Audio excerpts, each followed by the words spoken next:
going on, guys? It's TheChattyPug here, and I'm back with another best attachments video. If you guys aren't familiar with the series, we cover the best attachments for the guns in Call of Duty Mobile, and today we're talking about the Cordite, which was recently released in the latest update. So stick around how to learn how to set up this gun for yourself, and if you guys are new around here, be sure to hit that subscribe. I've almost hit 200 subscribers, which I'm blown away by, and I really appreciate your support so far. Alright guys, let's get into the video. If you guys don't already know, there's two ways to get the Cordite in the game so far. There's the paid way through the Void Lucky Draw, where you get the 0G Cordite, which actually looks super sick. But they also got the free version of the gun, which you can grind out through the seasonal challenges, which is the Gunslinger Challenge, which is mainly based upon the 1v1 duel matches. Now let's get into the attachments and the class setup of this gun. So the first one would be the sights. I personally recommend not having any sights on it to give that quicker aim down sight speed. Since this is an SMG, we're going for a mobility build, so we want the maximum amount of mobility possible. So removing that sight will give us that slight edge for aiming down sights, which brings us to the next attachment, which complements that, which is quick draw. Now the quick draw is going to make the ADS speed a little bit quicker as well. Obviously, this gun is quite similar to the RUS, with the RUS having a quicker aim down sight speed without the quick draw attachment, with the exception of the Cordite having a slightly faster rate of fire. So adding the quick draw helps counter that. Now the Cordite already has really good mobility,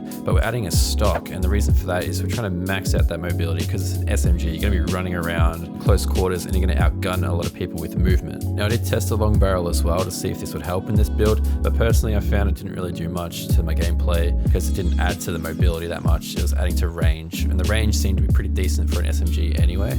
I didn't add any fast mags or extended mags on this build, so the gun being stock has 40 rounds in the clip and 160 rounds in total, and the stock reload speed is 2.3 seconds, which is really quick in my opinion. I don't think it needs a fast mag with that sort of speeds, which is why the last attachment we've picked here is the grip. Now the recoil is actually pretty good, and the grip makes it even better. So the recoil pattern for this is pretty much just goes vertical. It kicks up a little bit, so it's actually really easy to control.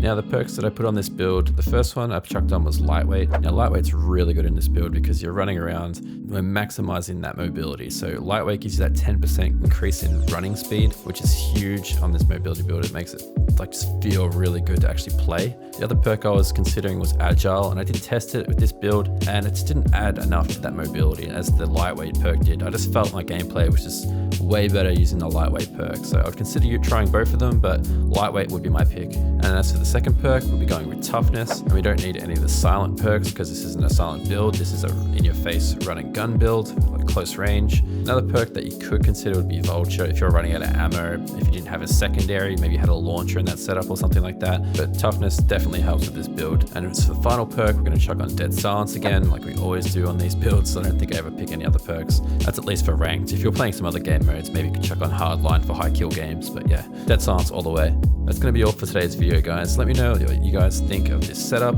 or if you have any recommendations of setting up this gun. Let me know in the comments. I'd love to hear your thoughts. And if you guys did enjoy this and found it helpful, please leave a like. And if you guys are new around here and you want to see some more Call of Duty Mobile videos like this, be sure to hit that subscribe button. We post these weekly sort of videos on the channel. And I want to thank you guys for watching, and I'll see you in the next video. Peace.